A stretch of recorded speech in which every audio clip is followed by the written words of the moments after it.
Assalamualaikum warahmatullahi wabarakatuh. Jumpa lagi di channel Buya Family. Kali ini kita balik lagi ke baca buku Tarjamah Bulughul Maram karya Hasan Bandung untuk bab yang ke berapa kemarin? Sudah yang pertama itu alir air itu sampai 3 kali video. Kemudian kedua bijana, dan sekarang adalah ketiga berarti ya, dari hadis 27 tentang bab menghilangkan najis dan keterangannya. Oke, let's go. Oke, kita mulai bab menghilangkan najis dan keterangannya. Dimulai dari hadis nomor 27. An Anas bin Malik qala su'ila Rasulullah sallallahu alaihi wasallam anil khamr tuttakhuzu khala qala la akhrajahu Muslimun wa Tirmizi wa qala hasanun sahih. Artinya, dari Anas bin Malik ia berkata, pernah ditanya Rasulullah tentang arak dijadikan cuka. Sabdanya, tidak boleh. Dikeluarkan dia oleh Muslim dan Tirmizi, dan ia berkata hadis ini hasan atau sahih. Keterangan, biasanya ulama salah satu mazhab berfatwa, dan kita pun telah terturut bahwa arak itu apabila dijadikan cuka halalah ia. Tapi menurut hadis ini tidak menghalalkan. Yang kedua, ada orang paham bahwa jika tidak dijadikan cuka tetapi ia jadi sendiri, halallah ia. Yang ketiga, ada banyak cara orang bikin cuka dari bahan yang lain daripada arak. Jadi tidak boleh kita buat cuka dari arak, jelas-jelas haram. Kemudian hadis ke-28, wa annahu qala lamma kana yaumu Khaibar amara Rasulullah sallallahu alaihi wasallam Aba Talhah fanada innallaha rasulahu yanhayanikum an luhumil humuril ahliyah fa innaha rijsun muttafaqun alaih, yang artinya, dan daripadanya ia berkata, tatkala di hari peperangan Khaibar Rasulullah perintahkan Aba Talhah, lalu ia berseru, sesungguhnya Allah dan Rasulullah melarang kamu makan daging keledai-keledai negeri karena ia itu kotor. Muttafaqun alaih. Keterangannya, ayat Quran telah jelaskan dan tegaskan bahwa makanan yang haram itu tidak lain adalah 4: bangkai, darah, babi, dan sesuatu yang disembelih bukan karena Allah. Yang kedua, larangan di hadis ini dikatakan haram niscaya berlawanan dengan Quran. Tidak bisa Rasulullah melawan Allah maksudnya. Dari itu dikatakan hadis ini tidak sahih, karena syarat hadis sahih itu tidak berlawanan dengan hadis yang lebih sahih, terutama berlawanan dengan Quran. Cara begini dinamakan tariqatut tarjih, cara mengambil mana yang lebih berat, yakni lebih kuat, dan membuang yang lainnya.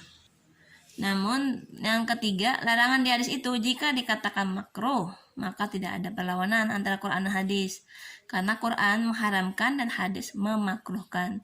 Cara yang begini dinamakan thariqatul jam'i, yaitu mengumpulkan, yakni dua-dua keterangan dipakai. Boleh dianggap tidak boleh makan aja keledai tadi karena kotor, tapi tidak bisa kita bilang halal, makanya disamakan ma'ruh, masih boleh makruh, bukan ma'ruh ya, masih boleh dijadikan makruh. Kemudian hadis yang ke-29, an Amari ibnu Kharijah qala khotobana an nabiyyu sallallahu alaihi wasallam bimina wa huwa ala rahilatihi wa lu'abuha yasilu ala katifi, akhrajahu Ahmad wa Tirmizi wa sahahu.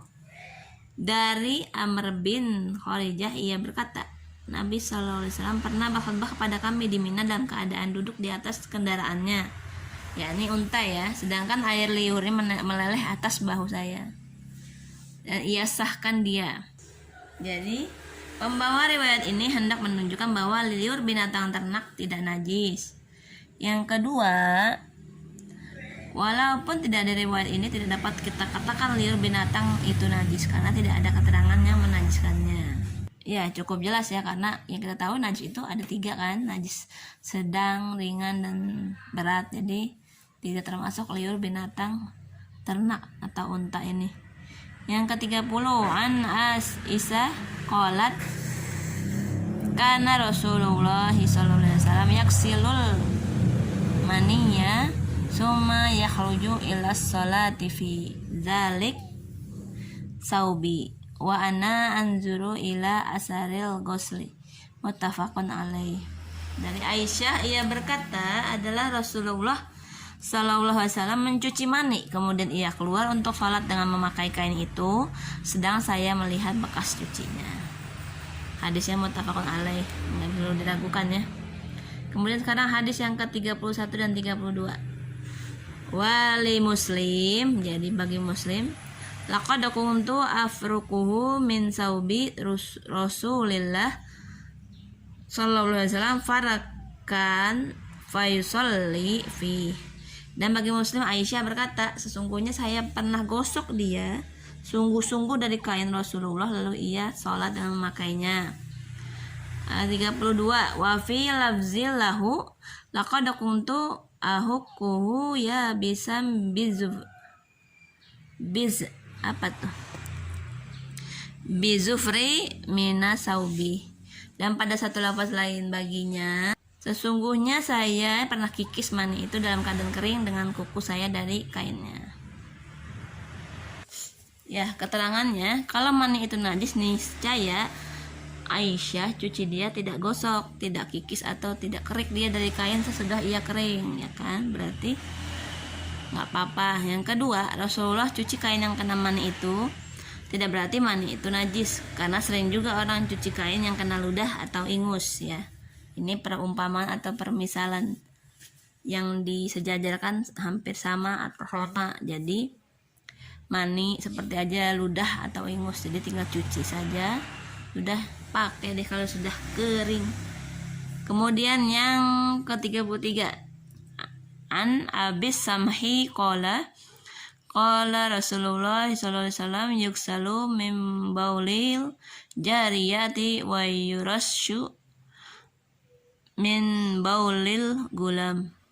Akhrajahu Abu Dawud wa Nasa'i wa sahahul Hakim.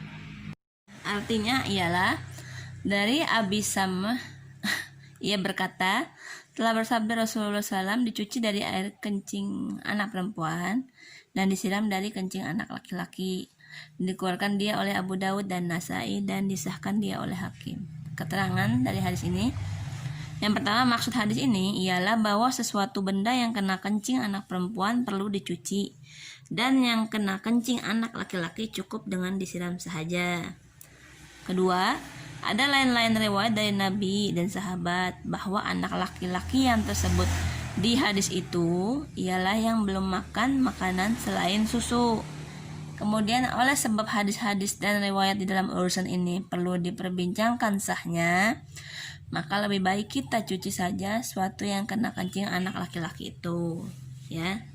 Boleh hanya disiram dan dicuci untuk anak perempuan, tapi akan lebih baik kita cuci.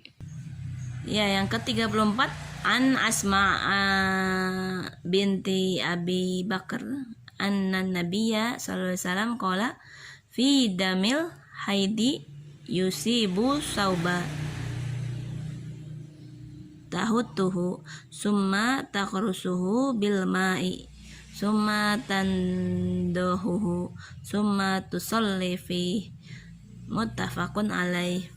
Dari Asma binti Abu Bakar bahwasanya Nabi pernah bersabda tentang darah haid yang mengenai pakaian.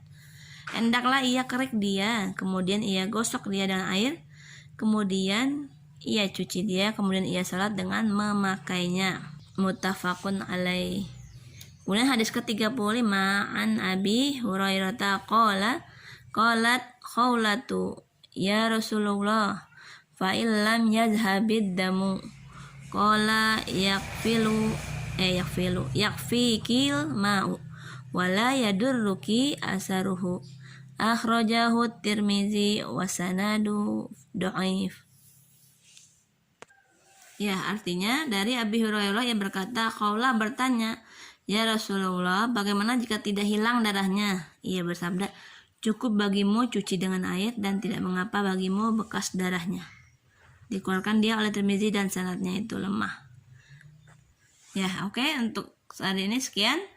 Assalamualaikum warahmatullahi wabarakatuh. Jumpa lagi nanti di bab selanjutnya. Semoga bermanfaat ya teman-teman.